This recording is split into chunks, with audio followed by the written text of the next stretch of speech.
इस महीने की सैलरी आ गई। टैक्स।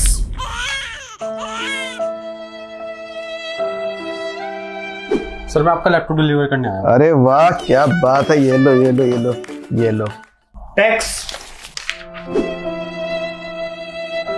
भैया एक चाय का डब्बा दे दो जरा।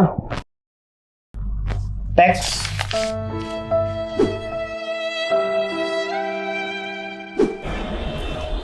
सर ये ऑफिस आज से आपका होगा। Thank you very much. अब ये ऑफिस मेरा हो गया आज से। अरे वाह ये लो ये लो ये लो। टैक्स।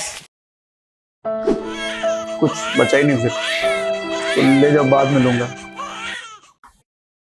देश की हजारों समस्याओं में से एक उभरता समस्या, आज क्यों ऐसा पैसा कमाने के बाद लोग दुबई और सिंगापुर में शिफ्ट हो रहे हैं।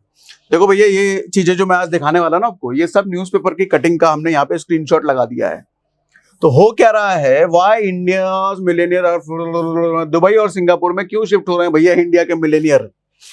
4300 मिलेनियर्स में लीव इंडिया। इस साल 4300 लोग छोड़ सकते हैं इंडिया। भैया कहां जाएंगे वो 5100 लोग पिछले साल, 5100 लोग नहीं 5100 मिलेनियर लोग पिछले साल ऑलरेडी शिफ्ट हो चुके हैं।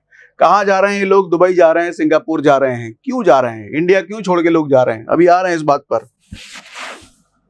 कारण है ये टैक्स, 3 लेटर का शब्द TAX, टैक्स। आज डिटेल में जरा बात करते हैं। देखो चीज ऐसी है कि आज हम जो बात करने वाले हैं ना, आपके हो सकता है शायद रोंगटे खड़े हो जाएं। आप बहुत सारे लोगों को आज गालियां देने वाले हो ये वीडियो देखते हुए ही, क्योंकि आपके जहन में वो चीज उतरने वाली है जो चीजें आज हम बात करने वाले हैं। देखो सबसे पहली चीज तो ये समझिए कि पिछले साल, अच्छा जब हम सरकार की आज हम बात करने वाले हैं ना, तो सरकार का मतलब ये मत समझिएगा कि बीजेपी कांग्रेस है ये है वो पार्टी। सरकार का मतलब आजादी के बाद जितने भी सरकार बने हैं हम सब की बात कर रहे हैं, क्योंकि टैक्सेशन का जो ये घटिया सिस्टम है ये तब से ही है। ठीक है, अब घटिया क्यों बोल रहा हूं आइए जरा उसको भी समझते हैं हम। पिछले साल 2023-24 में सरकार ने लगभग 34 लाख करोड़ कमाए। 19.45 लाख डायरेक्ट टैक्स से कमाए, मतलब इनकम टैक्स, कॉर्पोरेट टैक्स, और लगभग 14 लाख करोड़ इनडायरेक्ट टैक्स से कमाए, मतलब जीएसटी और कस्टम और एक्साइज। सर इस फिगर पे थोड़ा सा जोर देना आप। हम कितना बोल रहे हैं, 34 लाख करोड़। ये 34 लाख नहीं है, ये 34 करोड़ नहीं है, ये 34 लाख करोड़ है। शायद ये फिगर विजुअलाइज करना भी बहुत मुश्किल है क्योंकि ये फिगर इतना बड़ा है। अब इस टैक्स का क्या क्या हो रहा है और जरा समझते हैं। देखो सर, अगर आप सैलरीड हो तो आप अपने इनकम के स्लैब के हिसाब से 5% से 30% टैक्स भरते हो। ठीक, और जो जो चीजें आप खरीदते हो उसमें 28% तक, अप टू 28% आप जीएसटी भी भरते हो। अब जरा सैलरीड के साथ अगर आपका इन्वेस्टमेंट वगैरह हिसाब किताब है, थोड़ा डिटेल में और अंदर घुस के समझते हैं। सर 5 से 30% तो आप दोगे टैक्स, जो भी कमा रहे हो आप। जीएसटी अलग से दोगे, कुछ भी चीज खरीदो, चावल दाल आटा कुछ भी खरीदो आप, जीएसटी उस पर अलग से दोगे। सर कहीं अगर इन्वेस्ट कर रखा है तो लॉन्ग टर्म कैपिटल गेन, यानी कि 1 साल से ज्यादा अगर हो चुका है उस इन्वेस्टमेंट को, तो उस पर जो आप कमाओगे, पिछले साल तक 10% लगता था, अब बजट आने के बाद 12.5% आप उस पर टैक्स दोगे। अच्छा शॉर्ट टर्म में अगर है 1 साल से अंदर, तो पिछले साल तक ये 15% लगता था, अब बजट आने के बाद ये लगेगा 20%। देख रहे हो, देखो टैक्स ऐसा नहीं है कि अपने इंडिया की दिक्कत है, अपने इंडिया में लग रहा है, हर जगह लगता है टैक्स, हर कंट्री में लगता है। लेकिन दिक्कत यह है कि आप डेवलप्ड कंट्री जैसे देखोगे ना, अमेरिका यूरोप वगैरह, टैक्सेशन वहां इन्फ्लेशन के हिसाब से, यानी कि महंगाई दर के हिसाब से आगे पीछे ऊपर नीचे होते ही रहते हैं। हमारे यहाँ पे आजादी के बाद ये फिक्स है, ये बढ़ेगा, ये बढ़ सकता है, ये घट नहीं सकता है। अच्छा यहाँ पे देखना, वहां महंगाई के हिसाब से एडजस्ट होता है टैक्स। हमारे यहाँ महंगाई और टैक्सेशन दोनों अलग अलग चलते हैं। महंगाई अपनी रफ्तार से बढ़ रहा है और टैक्स उसके हिसाब से और बढ़ रहा है, जबकि होना इसका उल्टा चाहिए ना। महंगाई अगर बढ़ रही है तो टैक्स को थोड़ा रोको भैया, कोई मतलब नहीं है भैया, महंगाई कहीं चले जाए टैक्स लगेगा तो लगेगा। अब आओ आगे बात करते हैं। अच्छा अगर आप ट्रेडिंग वेडिंग करते हो, किसी तरह की ट्रेडिंग वेडिंग करते हो, तो आपका एसटीटी अलग से ऐड कर लो इसमें। अब बजट के बाद तो लगभग 60% बढ़ चुका है, इस पर हम डिटेल में बात कर चुके हैं। स्पेकुलेटिव इनकम 30% अलग से लगेगा इस पर। कुल मिला के बात ये है, मैं कहना ये चाह रहा हूं कि सर पहले कमाए हुए पैसे पर टैक्स लगेगा, फिर उस कमाए हुए पैसे को आपने कहीं बचाया, कहीं इन्वेस्ट किया, फिर बचाए हुए पैसे पर भी अलग से टैक्स दोगे आप। अच्छा, उस बचाए हुए पैसे, इन्वेस्ट किए हुए पैसों से आगे चल के कुछ खरीदोगे, उस पर फिर आप टैक्स दोगे। यानी कि आपने कमाया एक बार, उस कमाया को बचाया और बचाया से कुछ खरीदा, आप टैक्स आप 3 बार 4 बार 5 बार 10 बार 50 बार 100 बार देते ही रहोगे। है ना मजेदार चीज? अच्छा, टैक्स क्यों लेती है सरकार, बात करते हैं। देश के लिए टैक्स कितना जरूरी है? बहुत जरूरी है भैया, बहुत जरूरी है टैक्स। आओ, सबसे पहले तो देखो देश के इंफ्रास्ट्रक्चर, सरकार की जो कमाई होती है, सरकार सड़कें बनाती है, हॉस्पिटल बनाती है, जो भी काम करती है सरकार, पैसा कहां से आता है? हमारी और आपके जेब से टैक्स जो हम भरते हैं वही पैसा तो जाता है। सरकार का कोई दूसरा आमदनी थोड़ी है, हम जो दे रहे हैं वही सब पैसा जा रहा है उनके पास। ठीक है, तो सड़कें बनते हैं, पुल बनते हैं। सड़कें जो हमारे देश में आप देखते हो कि एक नंबर सड़कें बनती हैं, पूरे देश में कहीं कोई गड्ढा उड्ढा कुछ नहीं है, ऐसी ऐसी सड़कें बनती हैं, सालों साल चलती रहती है, कभी गड्ढा आता ही नहीं है। ऐसी सड़कें जो बनती हैं वो उसके लिए जो हम टैक्स पे करते हैं। जो पुल बनते हैं जो कभी गिरते ही नहीं है, पुल किसी का नुकसान होता ही नहीं है हमारे देश में, एक बार पुल बन गया तो बना ही है, ऐसे जो पुल बनते हैं उसके लिए चाहिए। बिजली जो 24 घंटे रहती है, कभी कटती ही नहीं है, गांव वाँव किसी की भी बात कर लो। सिंचाई, बुनियादी सेवाओं जैसे चीजें आप ले लो। शिक्षा और स्वास्थ्य व्यवस्था, भैया जो सरकारी स्कूल्स बनते हैं जिसमें पढ़ाई एक नंबर होती है, जिसमें जाने के बाद हम अपने बच्चों को भेजते हैं, तो कभी हमें प्राइवेट स्कूल को देखना ही नहीं पड़ता है, इतना A1 क्वालिटी का पढ़ाई जिसमें होता है। अच्छा, हॉस्पिटल, ऐसे सरकारी हॉस्पिटल बनते हैं हमारे टैक्स के पैसों से, जहां पर डॉक्टर इतने A ग्रेड होते हैं कि जाओ आपके बीमारी का इलाज होना ही होना है, एक नंबर सारी सुविधाएं होती है, आपको प्राइवेट हॉस्पिटल कभी जाना ही नहीं पड़ता। ऐसे सरकारी हॉस्पिटल जो बनते हैं, वहां के डॉक्टर का सैलरी वैलरी सब हमारे टैक्स के पैसे से जाता है, ये सब मेंटेन होता है। ठीक है, रक्षा सेवाओं की बात कर लो, देश के सेवाएं, सैनिक, उन सब की सैलरी वगैरह सब होती है। सामाजिक कल्याणकारी योजनाएं, जैसे कई सारी योजनाएं आती हैं, आवास योजना घर बनाने के लिए, या किसी को कुछ एक्स्ट्रा पैसा देना हो, गरीबों का मतलब, बहुत सारी योजनाएं जो आती हैं, वो योजनाओं का पैसा सरकार कहां से देती है? हमारी आपके टैक्स के पैसे से जाती है। अब वो योजनाएं कितनी अच्छी तरीके से पूरी हो रही हैं, कितने अच्छे तरीके से लोगों को मिल रहा है, ये मुझे नहीं पता, वो आप जानो। अनुसंधान और विकास, देश के विकास के लिए टेक्नोलॉजी बन रही है भैया, रिसर्च हो रहा है, साइंटिस्ट पर खर्च हो रहा है, ये सब चीजों का एक्सपेंस हमारे टैक्स के पैसों से ही होता है।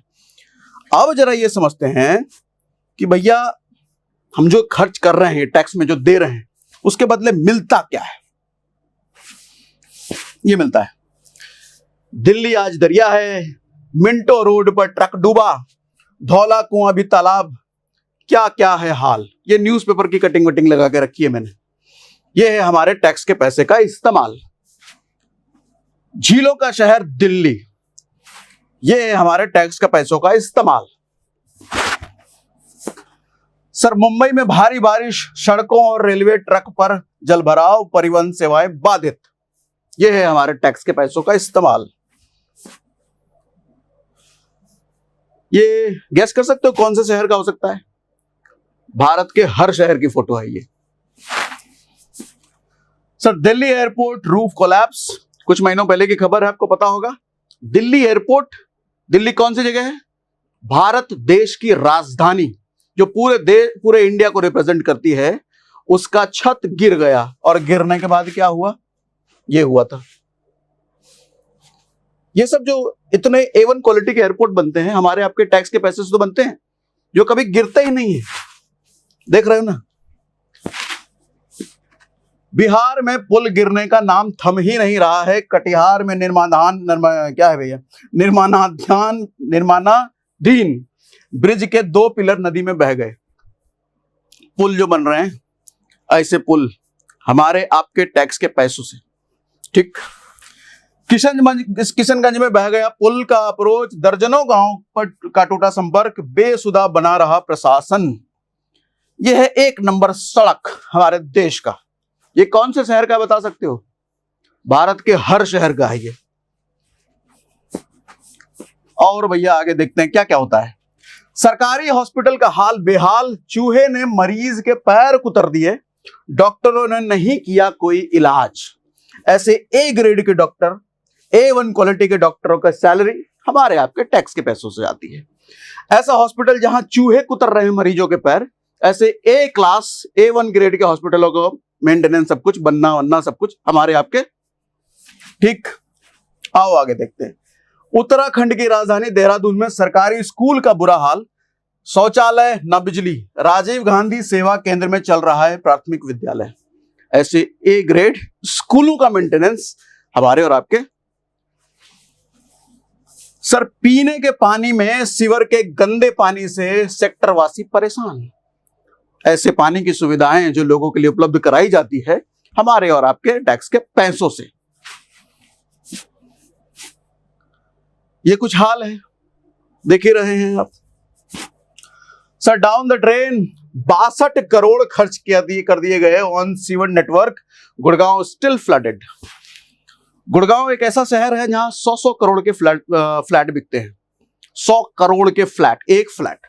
हालत ये है, ऐसी सड़क जहां पर आप सड़क और समंदर दोनों एक साथ का मजा ले सकते हो, साथ में झील का भी मजा ले लो। तो ये सब कुछ मेंटेनेंस, ये सब हमारे और आपके टैक्स के पैसे से हो रहा है। ठीक है। Locked, unclean, little unkempt order. Sir, ऐसे तो टॉयलेट होते हैं, पब्लिक टॉयलेट। अब इस टॉयलेट के हाल देख करके आपसे मैं पूछता हूं, क्या आप अपने बूढ़े माँ बाप को इस टॉयलेट में भेजना चाहोगे, या अपने छोटे बच्चों को इस तरह के टॉयलेट में भेजना चाहोगे, या कोई सरकार का प्रतिनिधि, कोई मंत्री, कोई नेता अपने इस तरह के टॉयलेट में जाना चाहेगा? तो फिर क्यों बन रहा है ये? लेकिन हम मेंटेनेंस के पैसे तो दे रहे हैं ना टैक्स के जरिए, तो हाल तो ये है। अच्छा, कटिंग ऑफ द सर्वर में क्लियर।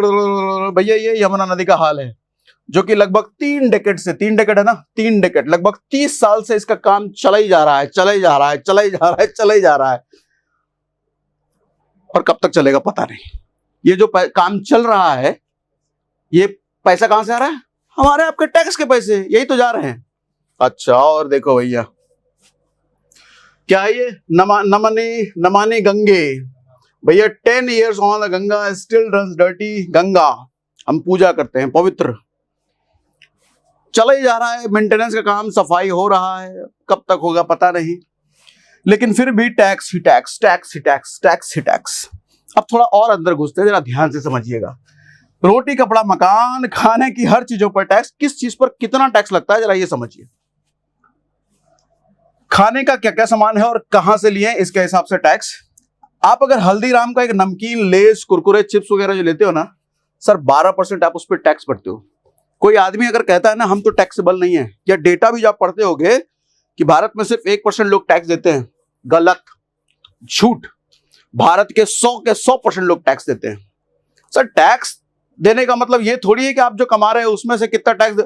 जीएसटी भी तो एक टैक्स है, वो तो हम भरेंगे ही। तो भारत के 100% लोग टैक्स देते हैं, डायरेक्टली, इनडायरेक्टली। कुछ चीजों को खरीद करके आप अगर 5 रुपए का पार्ले जी भी खरीदने जाओ, उस पर भी टैक्स लगता है। उसका रेपर पीछे पलट के देखना, उस पर भी जीएसटी आप पे कर रहे होगे। तो कहां से कहते हैं कि भैया हम तो टैक्स नहीं भरते? 1% लोग टैक्स भरते हैं, 100% लोग टैक्स भरते हैं। ठीक है। चॉकलेट, क्रीम वाला बिस्किट पसंद है तो भैया 18% आप उस पर टैक्स दोगे।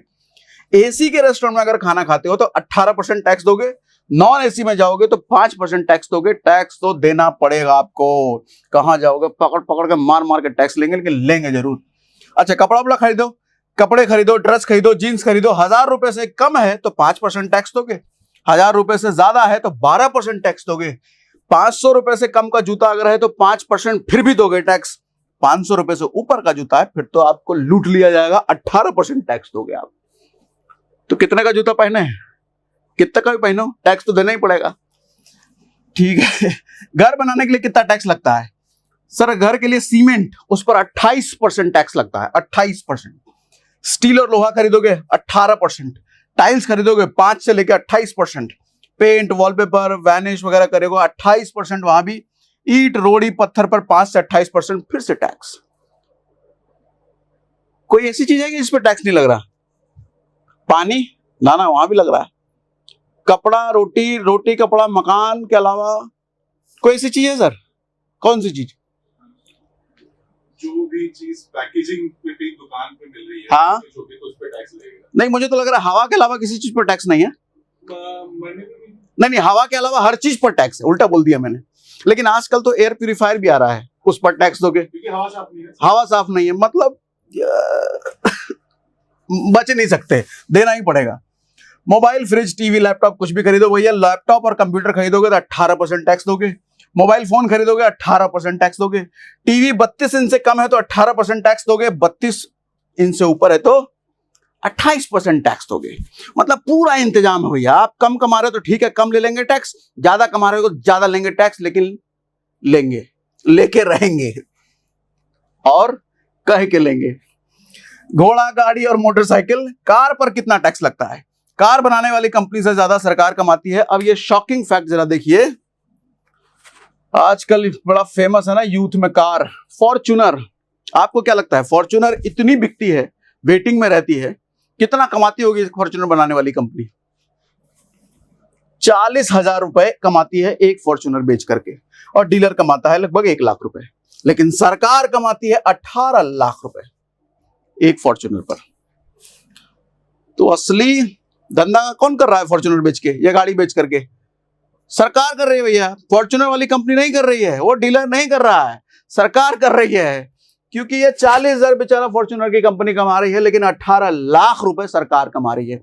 सरकार का मतलब फिर से याद दिला दूं, कांग्रेस, बीजेपी या कोई दूसरा हम वो नहीं कर रहे हैं। सरकार का मतलब आजादी के बाद जो ये सरकारी तंत्र चल रहा है उसकी बात कर रहे हैं। हम अगर उंगली उठा रहे हैं तो उस तंत्र पर उंगली उठा रहे हैं, ठीक है। यही कारण है कि लोग दुबई और सिंगापुर भाग रहे हैं। क्या करे भैया, वो अश्विन गोवर का एक रील वायरल हुआ था ना कि 12 महीने में 5 महीने तो हम सरकार के लिए काम करते हैं, क्योंकि आपके 5 महीने की इनकम तो सरकार उठा के लेके जाती है। सोच के देखो, 5 महीने की सैलरी आपको मिलती ही नहीं है, 5 महीने की कमाई हमारे तक पहुंचती नहीं है, वो सरकार के हिस्से जाती है। लेकिन मिलता क्या है? जो अभी ऊपर हमने बात करा, एक ग्रेड का पुल, सड़क, हॉस्पिटल, स्कूल, 1 नंबर सारी चीज हमें मिलती है, ठीक है। अच्छा, अब एक चीज जरा देखना, पैसेंजर व्हीकल अगर खरीदते हो आप, अच्छा यहां पे मैंने दिया है 28% तो टैक्स जाएगा। अभी इसको थोड़ा ब्रेकअप करके और डिटेल में समझाता हूं। टैक्स के ऊपर भी एक टैक्स लगता है जिसको कहते हैं सेस, वो 1% जाएगा अगर ये पैसेंजर व्हीकल है और इतनी सीसी 1200 सीसी के आसपास है तब, और 29% हो गया भैया, 28 प्लस 1 मिला के 29। अब यहां देखना, पैसेंजर व्हीकल पॉपुलरली नोन है एसयूवी वगैरह जो आप देखते हो, मतलब महंगी गाड़ी समझ लो, बड़ी गाड़ी समझ लो, उस पर पहले तो 28% दो और 28 के ऊपर फिर 22% दो, कुल मिला के 50% टैक्स हो गया उसका। 50% तो सरकार लेके जाती है कोई भी गाड़ी खरीदने से, 50% तक। अगर आपकी गाड़ी खरीदने की इच्छा है तो भैया फंस गए। फंस क्यों गए? 1200 सीसी और 4 मीटर से कम की अगर गाड़ी है तो टोटल टैक्स जाएगा 29%। एग्जाम्पल देके समझा रहा हूं आपको, कौन सी गाड़ी की बात आ रही होगी। तो मतलब गाड़ी की एक शोरूम कीमत मान लीजिए अगर 6 लाख रुपए है तो उस पर सरकार आपसे 1,74,000, पौने 2 लाख रुपए लेके जाएगी, ठीक।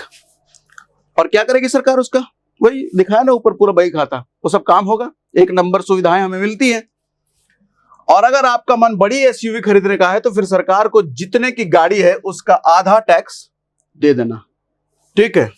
अब एग्जांपल समझाता हूं। आजकल का दूसरा फेवरेट ये भी चल रहा है ना, Scorpio. Sir ex showroom price है इसका 13,61,000 रुपए, ठीक। अच्छा, ये जो एक्स शोरूम प्राइस है ना, यहां भी आधा सरकार का है, ये भी पूरा शोरूम वाला नहीं जाएगा, आधा तो सरकार लेके जाएगी। आज का इतने पे नहीं छोड़ेगी सरकार, अभी और लगेगा। और क्या लगेगा? आरटीओ के नाम पे 1,75,000 रुपए दोगे आरटीओ को, एमसीडी को आप दोगे 4,000 रुपए, तो रजिस्ट्रेशन चार्जेस ही हो गया 1,79,000 रुपए। सर इंश्योरेंस को भी देना पड़ेगा 96,000 रुपए लगभग, ठीक है। टैक्स कलेक्ट अदर सोर्सेस 13,000, 1,500, 500, ये कुल मिलाकर के 16,52,000 पहुंच गया। 13 लाख की चीज, 13 लाख की चीज 16 लाख पहुंच गया, लगभग 5 लाख रुपए एक्स्ट्रा। और इसमें भी अलग से कौन कमा रहा है? समझ गए ना कौन कमा रहा है? एक्स शोरूम प्राइस 13,61,000, इसमें ट्रांसपोर्टेशन कॉस्ट के अलावा 28% जीएसटी। चलो ये सब चीजें मैंने आपको समझा दिया। अब एक और गाड़ी का एग्जांपल लेते हैं। अच्छा, टोयोटा फॉर्च्यूनर आ गया फिर से। ठीक है सर, एक शोरूम प्राइस इसका 51 लाख रुपए अगर लो, इसमें आरटीओ जाएगा 6,49,000 रुपए, 6.5 लाख रुपए आरटीओ लेके जाएगी, एमसीडी 4,000, रजिस्ट्रेशन चार्जेस जितना हो गया, मतलब 51 लाख की गाड़ी कुल मिलाकर के आपको कहां पहुंच रही है, 60 लाख रुपए। अच्छा, ये जो 51 लाख रुपए है, यहाँ तो 50% पहले से ही सरकार ने सेट कर रखा है। अच्छा, एक चीज और ध्यान देना, यहाँ पे इंश्योरेंस जो है 2,27,000 रुपए, यहाँ देख रहे हो बिंदा बना हुआ है, आप इंश्योरेंस के लिए पे तो कर रहे हो, लेकिन उस पे भी अलग से आप टैक्स दोगे। मतलब हम एक चीज के लिए जो खरीद रहे हैं अपनी मेहनत की कमाई से, पहले तो कमाई पर टैक्स दिया, अब उस कमाई से गाड़ी खरीदने जाएंगे तो उस पर भी टैक्स देंगे। अच्छा, उस गाड़ी के लिए इंश्योरेंस खरीदेंगे उस पर भी टैक्स देंगे। तो ये टैक्स मजेदार चीज है ना। एहसास था उससे पहले कि इतना हम देते हैं और हमें मिलता कितना है, ऊपर लिस्ट गिना है ना। ठीक है, आओ भैया, एक शोरूम प्राइस में अच्छा चाहिए तो मैंने आपको बता दिया। अब आप कहोगे भैया अल्टो वाले का जरा हाल बताओ। अल्टो की कीमत लगभग अगर 4 लाख रुपए है तो यहाँ पे सर ये 399, ये पहुंच गया 445, लगभग 50,000 रुपए तो यहाँ भी एक्स्ट्रा जा रहा है। अच्छा, एक चीज और, यहाँ जो एक शोरूम प्राइस है इसका लगभग 50 तो नहीं है, छोटी गाड़ी है, इसका 28-29% सेट है सरकार के लिए पहले ही। आओ अब आगे। अच्छा, यहाँ मोटरसाइकिल को भी नहीं छोड़ा गया है। मोटरसाइकिल को अगर 300 सीसी की, 350 सीसी की अगर बाइक है आपकी तो सरकार उस पर 28% टैक्स लेगी। मतलब जहां लेनदारी की बात है, जहां लेना है सरकार, वहां पूरा सिस्टम सेट है, आप बच ही नहीं कुछ सकते कुछ करके। लेकिन जहां सरकार को हमें देने की बारी है वहां हर जगह लूप होल है, हर जगह। पूरी लिस्ट हमने बात करी ना, ठीक है। टू व्हीलर 28%, ये सब। अच्छा, टोल टैक्स के बारे में भाई बात कर ले जरा। एक टोल टैक्स भी लगता है ना। जून 2005 में 5% और बढ़ा दिया गया था टोल टैक्स, यानी कि दिल्ली से जयपुर, यानी कि लगभग 300 किलोमीटर अगर आप जा रहे हो मुंबई एक्सप्रेसवे से, 553 रुपए आपको टोल टैक्स देना है। सर, दिल्ली से आगरा जाओगे तो 470 रुपए आपको टोल टैक्स देना है। कोई किसी जगह आप टैक्स में नहीं बच सकते। हेलीकॉप्टर खरीदोगे क्या, उस पर भी टैक्स लगता है। आप कहोगे हेलीकॉप्टर तो अमीरों का खेल है, अमीर लोग खरीदते हैं, उस पर तो और ज्यादा टैक्स लगेगा। नहीं, सिर्फ 5%। हम जैसे लोग थोड़े, हम आप जैसे लोग थोड़ी खरीदेंगे हेलीकॉप्टर। हेलीकॉप्टर तो बड़े बड़े लोग खरीदेंगे ना, लेकिन उस पर सिर्फ 5% टैक्स लगेगा। आप कहोगे ये क्या हिसाब किताब है भैया, मतलब मिडिल क्लास गाड़ी खरीद रहा है तो 28%, 29%, 50% टैक्स ले रहा है, लेकिन ये बड़े बड़े लोग जब खरीद रहे हैं उसके लिए सिर्फ 5%। सिस्टम ही यही है, हम क्या करें भैया, सिस्टम ही यही है, और ये सिस्टम आज का नहीं है। अब थोड़ा पर्सनल इनकम टैक्स पर बात कर लेते हैं। ये कौन सा इनकम टैक्स है? ये वो इनकम टैक्स है जो कहा जाता है कि भारत के सिर्फ 1% लोग भरते हैं, ये उसकी बात कर रहे हैं। बाकी 99% लोग नहीं भरते क्या? आज समझ आया ना, भरते कि नहीं भरते हैं। ठीक है, अब आओ। दो तरह के देखो टैक्स रेजिम बन गए हैं। एक तो ओल्ड टैक्स रेजिम जो पहले चला करता था, और न्यू टैक्स रेजिम जो कि 2020 से आया है। थोड़ा डिफरेंस आपको समझा देता हूं क्या फर्क है, मोटा मोटी समझाऊंगा, इन डेप्थ नहीं जाऊंगा। सर, 2.5 लाख रुपए तक के अगर साल की कमाई है आपकी तो आपको कोई टैक्स नहीं देना। क्या कोई टैक्स नहीं देना? ना, टैक्स तो देना है। अगर अल्टो खरीदो, बाइक खरीदो, कुरकुरे खरीदो, चावल दाल सब पे खरीदो तो ये नील कहेगा, इनकम टैक्स नील है। बाकी टैक्स तो दोगे, कहीं नहीं बचोगे, देना ही पड़ेगा। और ज्यादा आनाकानी करोगे तो पटक के ले लिया जाएगा, लेकिन टैक्स तो देना ही पड़ेगा। इनकम टैक्स स्लैब नया जो रेजिम है, सर 3 लाख तक की अगर आपकी इनकम है साल की तो नील, यहां भी देखो नील लिखा है, सिर्फ इनकम टैक्स, बाकी तो दोगे। अच्छा, 2.5 लाख, पुराने वाले, पहले पुराने वाला बात कर लेता हूं। 2.5 लाख से 5 लाख तक की अगर आपकी साल की इनकम है तो 5% अबव 2.5 लाख, मतलब 2.5 लाख तक कुछ नहीं, उससे ऊपर आप दोगे 5% टैक्स। सर 5 लाख से लेके 10 लाख, मतलब एक यहां पे मैं नहीं बोल रहा हूं, वो समझ जाना आप। 5 लाख से 10 लाख आप तकरीबन 20% टैक्स दोगे। सर 10 लाख से अगर अबव है तो आप तकरीबन 30% टैक्स दोगे। 30% मतलब 12 महीने का 5 महीना हो गया ना, 5 महीने के आसपास आपका सरकार लेके जाएगी टैक्स। अच्छा, नए वाले में क्या है? 3 लाख से 6 लाख 5%, 6 लाख से 9 लाख 10%, 9 लाख से 12 लाख फिर 15%, 12 लाख से 15% 20%, सॉरी 15 लाख 20%, और 15 लाख से अगर है तो ऊपर है तो आप 30% टैक्स दोगे। तो क्या हाईएस्ट, सबसे हाईएस्ट स्लैब 30% है? ना ना ना, सेस फेस 50 तरह के लग करके अगर आपकी इनकम अच्छी खासी है, अगर आप HNI में आते हो तो 50% टैक्स जाता है। ये 30 लिखने का है, इसके ऊपर भी चीजें लगती है और 50% तक का आंकड़ा जाता है वो। मतलब साल के 6 महीने का कमाई सरकार लेके जाती है। और मिलता क्या हमें? लिस्ट एक बार फिर से याद कर लेना। अब आओ, ओल्ड टैक्स रेजिम में क्या क्या था, थोड़ा इसको समझा देता हूं, मोटा मोटी समझाता हूं। देखो, 80C के तहत 1.5 लाख तक का फायदा इसमें होता था पहले। यानी कि आप LIC करते हो, LIC लेते हो, PPF करते हो, ट्यूशन फीस वगैरह वो सब मिला करके 1.5 लाख तक का रिबेट आप ले सकते थे 80C के अंदर। यानी कि आपकी इनकम अगर 2.5 लाख रुपए है और 1.5 लाख और बढ़ा लो तो मतलब कितना हो गया? 4 लाख हो गया। तो 4 लाख की अगर आपके पास इनकम है तो उसमें से 1.5 लाख को रिबेट आपको मिल रहा है, तो कुल मिलाकर के आपका टैक्सेबल कुछ नहीं बन रहा है, आप फ्री हो गए क्योंकि 1.5 लाख का तो रिबेट दे दिया। उसी हिसाब से बढ़ी हुई इनकम में भी आप कैलकुलेट कर लेना, 10 लाख है, 15 लाख है, तो 1.5 लाख तक का, 1.5 लाख तक की इनकम पर कोई टैक्स नहीं लगेगा, बाकियों पर लगेगा। 80D में यही आंकड़ा 50,000 है। सेक्शन 24 के तहत 2 लाख तक के आसपास का होता है। ये मोटा मोटी मैं आप निकाल देता हूं। अच्छा, स्टैंडर्ड डिडक्शन है 50,000। स्टैंडर्ड डिडक्शन का मतलब हुआ कि आपकी जो भी कमाई है पहले 50,000 तक तो कोई टैक्स नहीं है, बाकियों पर टैक्स लगेगा। मोटा मोटी अगर बोला जाए कि पुराने टैक्स रेजिम में अप टू 4 लाख, 4 लाख तक आप बचा सकते हो। कहने का मतलब 4 लाख तक की इनकम पर कोई टैक्स नहीं, ये हुआ बचाने का मतलब। ठीक है, ऐसा नहीं कि 4 लाख हम घर लेके जाएंगे। हाँ, घर तो लेके जाओगे, उतने पर टैक्स नहीं लगेगा, बात ये है। अच्छा, न्यू टैक्स रेजिम में क्या है? इस टैक्स सिस्टम में स्लैब ज्यादा है लेकिन आपके इन्वेस्टमेंट पर कोई एक्स्ट्रा बेनिफिट नहीं है। यानी कि पहले के टाइम पे लोग इंश्योरेंस करते थे, एक तो चलो लाइफ इंश्योर करना है वो अलग रीजन है, लेकिन टैक्स भी बड़ा रीजन होता था, टैक्स बच जाता था। PPF में लोग इन्वेस्ट करते थे, उससे मिलने वाले पैसे पर कोई टैक्स नहीं लगता था। मतलब यहाँ के 10 साल 20 साल 30 साल इन्वेस्टेड रहने पर जो बड़ा कॉर्पस जमा हो रहा है उस पर किसी तरह का टैक्स नहीं है, वो एक एसेट बन के बाहर आता था हमारे में।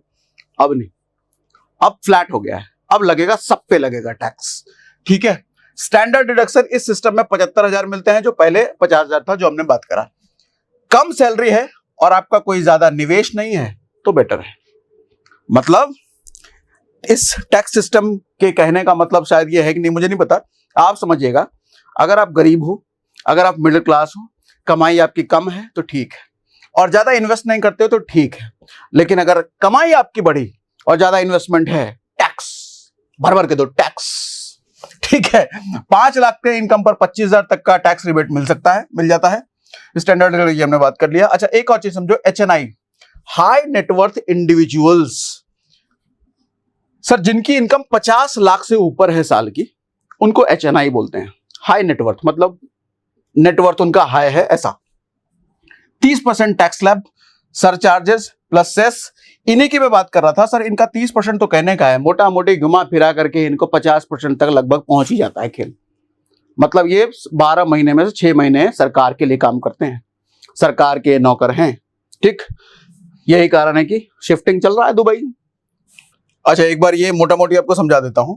ये सरचार्ज के बारे में है, सिर्फ रेट ऑफ सरचार्ज, यानी कि ये वाला जो सरचार्ज है, 50 लाख तक सरचार्ज निल है। मतलब 50 लाख तक की इनकम तक ये सरचार्ज निल है, सिर्फ ये वाला पार्ट और कुछ नहीं। नीचे देखो, अगर 5 करोड़ से ऊपर की किसी की कमाई है तो पहले 37% सरचार्ज लगता था, सिर्फ ये वाला पार्ट। बाकी ये तो लगेगा ही, ये तो लगेगा ही। इस वाले पार्ट की बात कर रहा हूं। नए वाले में 25% लगेगा, लेकिन मतलब मिला जुला करके 50 से ऊपर मामला ही चला जाता है। तो टैक्स सिस्टम पर जो हमने बात करा, आप मुझे कमेंट बॉक्स में जरूर बताइएगा, आप क्या सोचते हो टैक्स सिस्टम पर, क्या होना चाहिए और हमारे साथ क्या हो रहा है, क्या सुधार हो सकता है। आपके पास अगर कुछ सुझाव है तो कमेंट बॉक्स में जरूर लिख के बताइए। आपके कमेंट बॉक्स के मैं रिप्लाई जरूर हो सकता है नहीं कर पाता, लेकिन पढ़ता मैं हर एक कमेंट हूं। तो टैक्स पर मन किया आज बात करने का, तो आज डिटेल में हमने टैक्स पर बात करा। आपके सुझाव कमेंट बॉक्स में जरूर पढ़ूंगा मैं।